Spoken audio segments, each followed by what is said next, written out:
Saudara, kalau ada orang yang tidak mengerti siapakah Yesus, maka hanya ada dua kemungkinan menurut saya. Kemungkinan pertama adalah orang itu sudah menolak untuk percaya. Kalau sudah menolak untuk percaya, maka segala sesuatunya mengenai Yesus pasti salah. Yang kedua adalah, orang itu ibarat membaca sebuah buku cerita, dia membacanya dari tengah atau bahkan dari akhir buku cerita itu. Sehingga dia tidak mendapatkan gambaran yang utuh mengenai cerita yang sedang dibacanya itu. Karena mengenai Yesus, saudara, kejadiannya itu tidak ujuk-ujuk. Ada prosesnya. Di Yohanes 1 ayat 1, firman Tuhan berkata di sana, pada mulanya adalah firman, firman itu bersama-sama dengan Allah dan firman itu adalah Allah. Garis bawahi, firman itu adalah Allah. Kemudian firman itu di Yohanes 1 ayat 14 menjadi manusia atau mengambil wujud manusia. Jadi firman yang adalah Allah itu dia hadir ke dalam dunia ini tidak lagi berupa firman tetapi dia mengambil wujud manusia. Dan karena dia mengambil wujud manusia, dia harus mengalami proses alami sebagai manusia pada umumnya.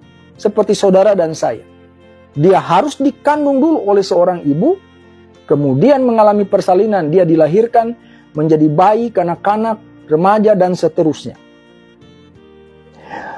Lalu kemudian saudara bertanya lagi, kalau demikian, apakah ketika masih dalam kandungan dia itu Tuhan? Ya, dia itu Tuhan. Ketika dilahirkan jadi bayi, apakah itu Tuhan? Ya, dia itu Tuhan. Tuhan kok bayi? Saudara, sejak di dalam kandungan, sudah ada malaikat yang mengkonfirmasi kepada Yusuf. Di dalam mimpi, malaikat itu berkata bahwa Maria itu mengandung seorang bayi laki-laki dari Roh Kudus. Dan apa yang dikandung oleh Maria itu sesuai dengan apa yang disampaikan dalam Yohanes 1 ayat 14 tadi. Bahwa firman itu akan hadir ke dalam dunia ini mengambil wujud manusia. Begitu juga ketika kelahirannya. Lagi-lagi ada malaikat Tuhan yang mengkonfirmasi hal itu di dalam Lukas 2 ayat 11 yang berkata bahwa Yesus Kristus adalah Tuhan dan Juru Selamat. Kalau dia itu sejak dalam kandungan sudah adalah Tuhan, ketika lahir masih bayi pun Tuhan, kenapa dia tidak langsung bertindak sebagai Tuhan? Saudara, Tuhan yang kami sembah bukan Tuhan yang arogan, bukan Tuhan yang semena-mena, bukan Tuhan yang semau gue. Tuhan yang kami sembah itu selalu punya rencana yang sempurna. Dia punya prosedur yang sempurna. Sama seperti di dalam kitab Kejadian ketika dia menjadikan alam semesta ini. Di dalam kekuasaannya, dapat saja dia berkata, jadilah seluruhnya, maka seluruhnya jadi. Tidak ada yang terkecuali. Tetapi faktanya, dia bertindak sesuai dengan rencana dan prosedur. Di hari yang pertama, dia menciptakan ini. Hari yang kedua, menciptakan ini. Hari ketiga, menciptakan ini. Dan seterusnya.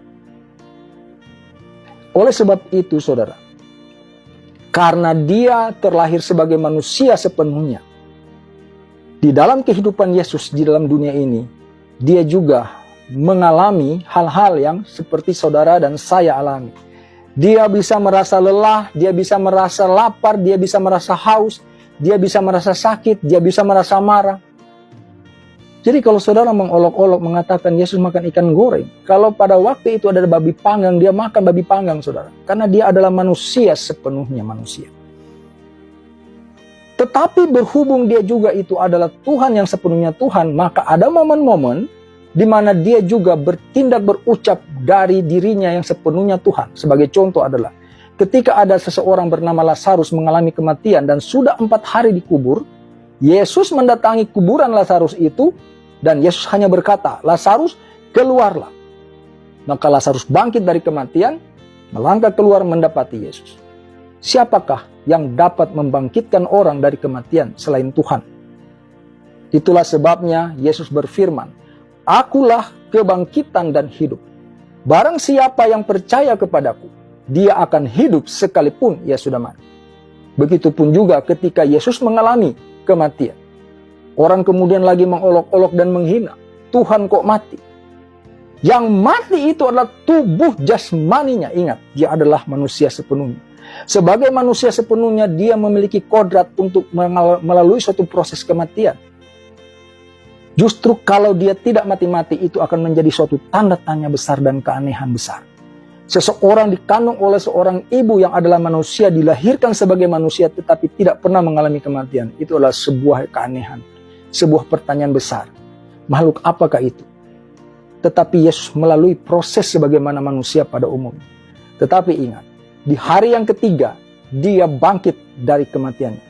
Dan bukan cuma bangkit, dia terangkat ke sorga. Dia bisa bangkit di hari yang ketiga itu, oleh karena dia adalah Tuhan yang sesungguhnya Tuhan. Kematian, kebangkitan, dan terangkatnya Yesus ke sorga itu disaksikan lebih daripada 500 pasang mata. Jadi semua peristiwa selama Yesus ada di dalam bumi ini, di atas tanah di bumi ini, semua ada saksi matanya. Sejak semula Yesus telah merekrut 12 murid yang menjadi saksi primernya, menjadi saksi utama. Ditambah dengan orang-orang di sekitar yang melihat setiap peristiwa itu terjadi. Dan ingat, kehadiran Yesus itu ada di masa pemerintahan Pontius Pilatus dan Herodes. Ini adalah catatan sejarah. Jadi kalau saudara masih tidak percaya juga, berhentilah saudara untuk membaca isi Alkitab.